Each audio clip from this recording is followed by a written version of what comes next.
Hi, welcome to this week's Heart to Heart. I did some dyeing yesterday. What a lovely accordion I have, don't I?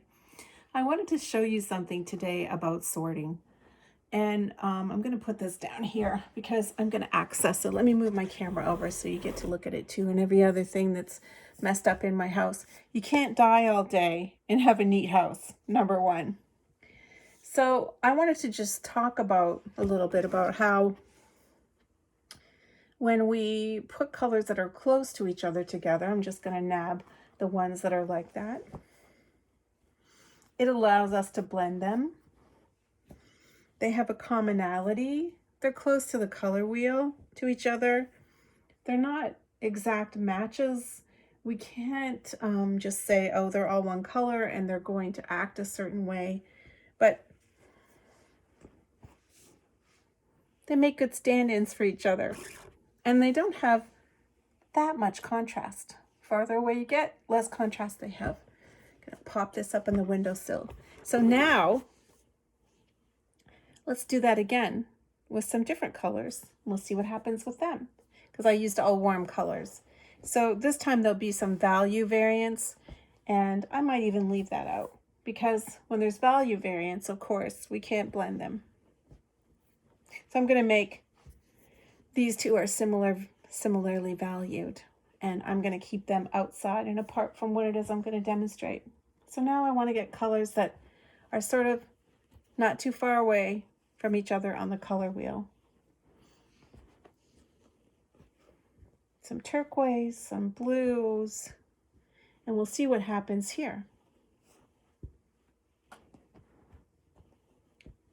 Again, look, they have a real commonality. Now, I know they're not the same, and if you look carefully, you'll see they're not either. But not these two last guys. What am I doing? You can see that they're different, some of them more so than others. And we could definitely blend these three here in the middle. Let's try it with violet. Now, these violets are darker, so they're not going to blend in with the blue in the way we think, but see, they have a commonality. We can sort of use those together. And I have greens also, and yellows. They're somewhat alike. Now, will this guy fit with these? Kind of. Does he fit well with these? I'm gonna just build up an array here, so I'm going from one color to the other. Sort of. Let me see.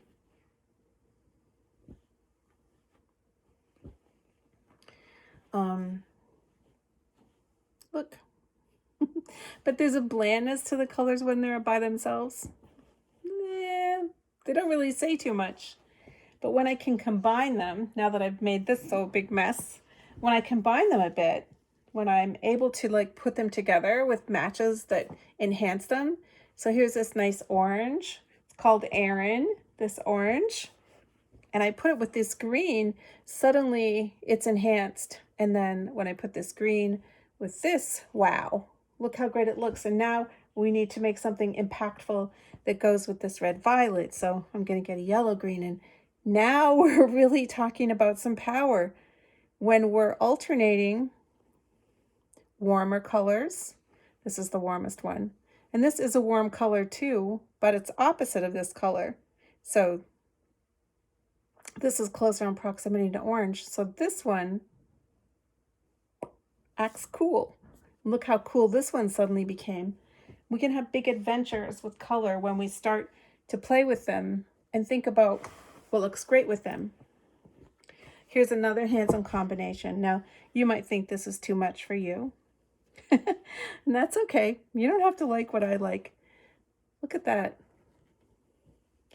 So we could use a lot of these two colors and just a little bit, a little bit of this one.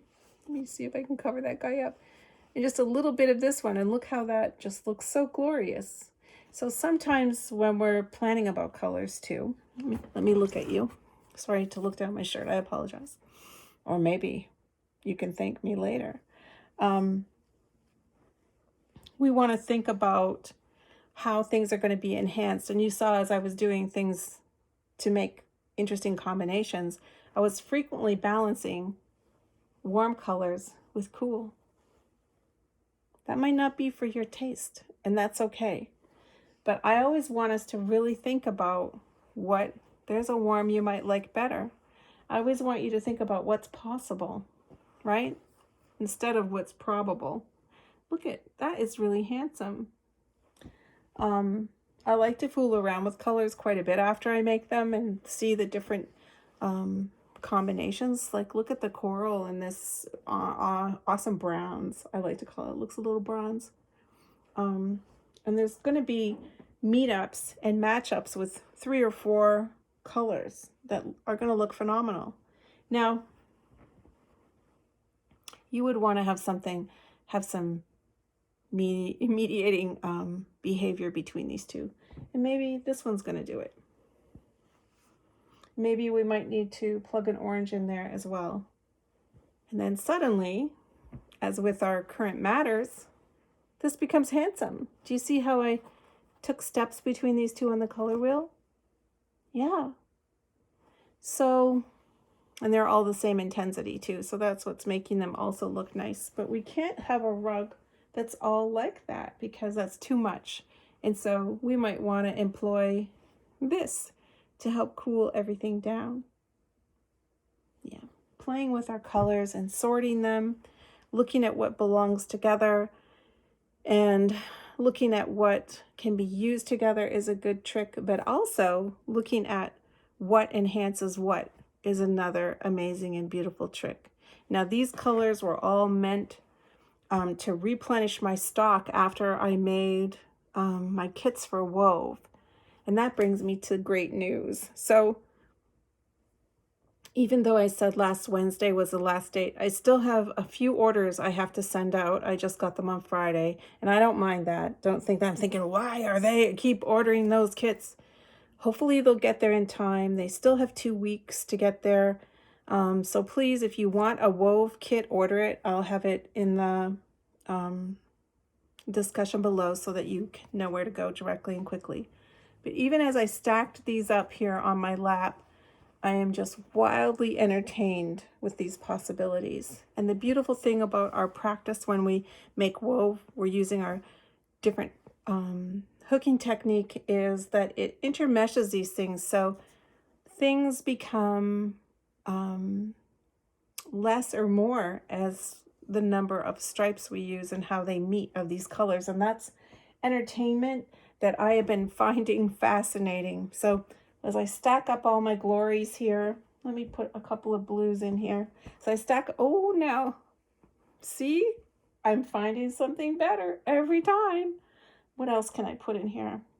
Often when I'm dyeing too, I like to make what I call weirdos that don't really go, because I found when I was making up my kits, I really needed these weirdos to make everything else look more beautiful. I think I enjoy that. It's dark against light. So as we're working along here, making the beautiful things that we make, there's that nice combination again. I want us to think, oh, I'm going to disappear soon. I want us to think about what's possible, not what's probable. Here's one of my weirdos. I finally found one.